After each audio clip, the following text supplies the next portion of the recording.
Good afternoon, everybody, and we are going to now talk about a little bit about the history of Iraq. Iraq is a country right to the north of Saudi Arabia, which is a country we have been talking about in class. And let me give you a little diagram right here. Here's Saudi Arabia, okay, and Iraq is this country right up here. Here you see Iraq. And like Saudi Arabia, Iraq is a dominant Muslim country. But unique to Iraq is that in its history, it was the world's location of the world's first civilization. Okay, and as you see here, I'm about to type in history. Okay, in history, it was the world's first civilization was located in present-day Iraq, and that civilization was called Mesopotamia. And a nickname for Mesopotamia is land between the rivers. Land between the rivers. And as you can see, it is between both the Tigris and the Euphrates River. So it's the land between the river. And if you see, look over here on the map, I'm kind of inking on over here. This is where Mesopotamia was. Okay, it's in present-day Iraq. It's in a little bit of Turkey. We've talked about them. Gobble, gobble, gobble. It's in part of Syria and a little bit of Iran over here. But this is Mesopotamia, and the first civilization in the world came about 10,000 years ago. So a long, long time ago. This land area became very attractive for a lot of civilizations. Okay, and can you think of why it might be attractive for a lot of civilizations? Think about the area. Not a lot of water, okay, very desert-like climate. And there are two big rivers running right through this area into the Persian Gulf. So why would it be attractive for a lot of civilizations? Well, I'll give you one answer here. Water.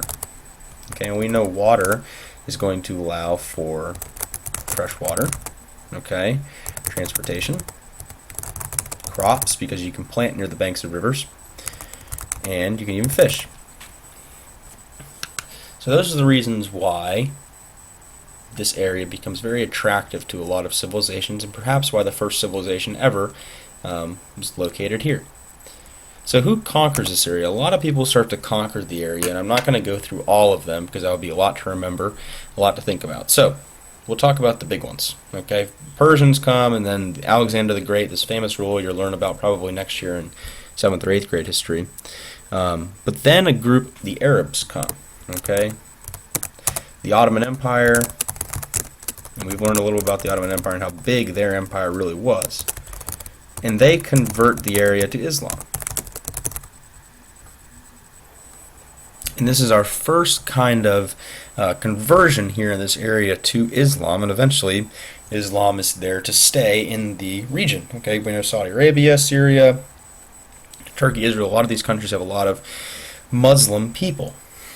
So after the Ottomans, the British come and they colonize it after World War II, and then in 1951 a group called the Ba'ath Party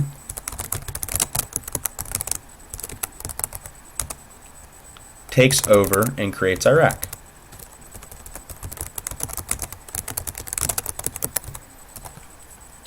And that is how we get present-day Iraq. So present-day Iraq isn't actually around until 1951.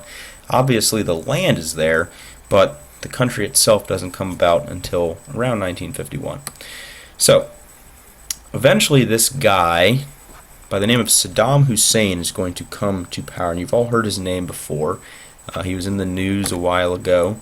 But anyway, Saddam Hussein was a member of this Ba'ath Party.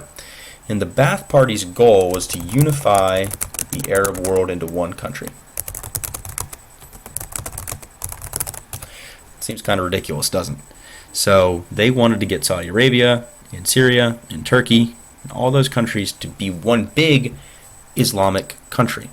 Okay, that was their goal. That's what they wanted to do. It doesn't happen, but they do overthrow the British and they create Iraq. They create the country of Iraq. And one of their first rulers is a guy by the name of Saddam Hussein, and he comes to power in 1979. Okay, he's a big dictator. Here's a picture of old man Saddam.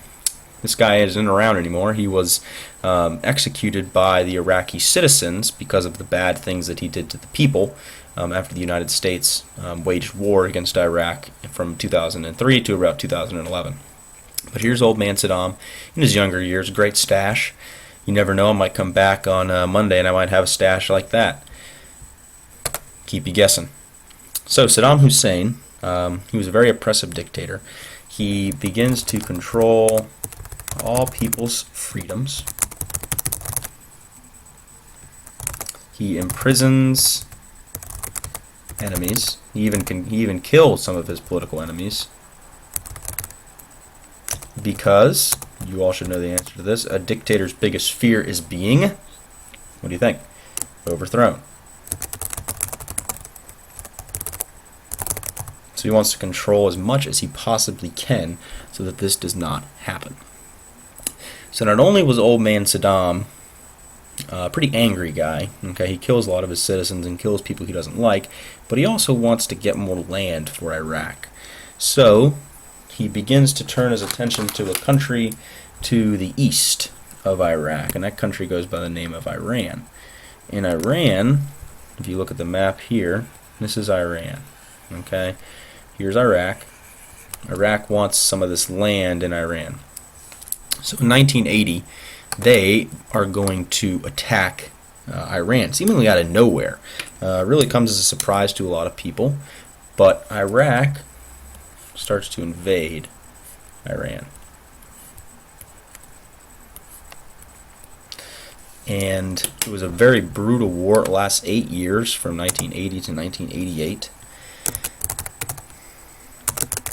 And Saddam attacks for a couple of reasons, but the main reason was because he was worried the Muslims in Iran were going to come into Iraq and overthrow him.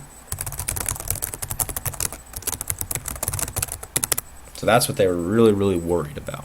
Okay, so he's worried the Muslims in Iran were going to overthrow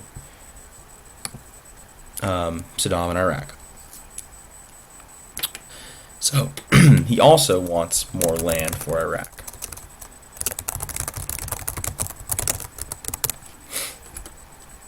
Unfortunately for Saddam, these mountains right here, as you see in red, let me highlight it for you. These mountains right here, the Zagros Mountains, okay, they really prevent Iraq and Saddam Hussein from really getting into Iran and taking any land. Iran's troops are able to stay on top of these mountains and fight back. Even though they have less troops and less weapons, being higher up creates an advantage when you're in war. So Iran actually wins the war and pushes Iraq out.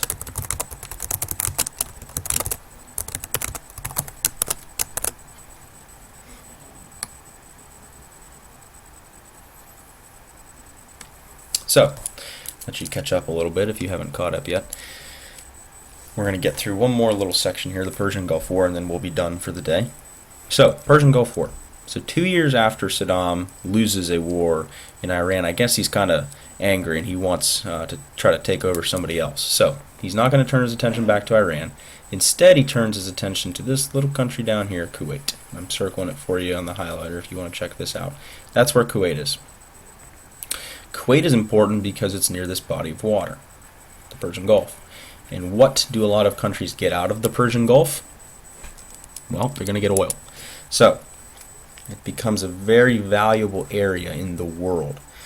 So in 1990, Iraq invades Kuwait. And they invade for 2 reasons. Mainly 2 reasons.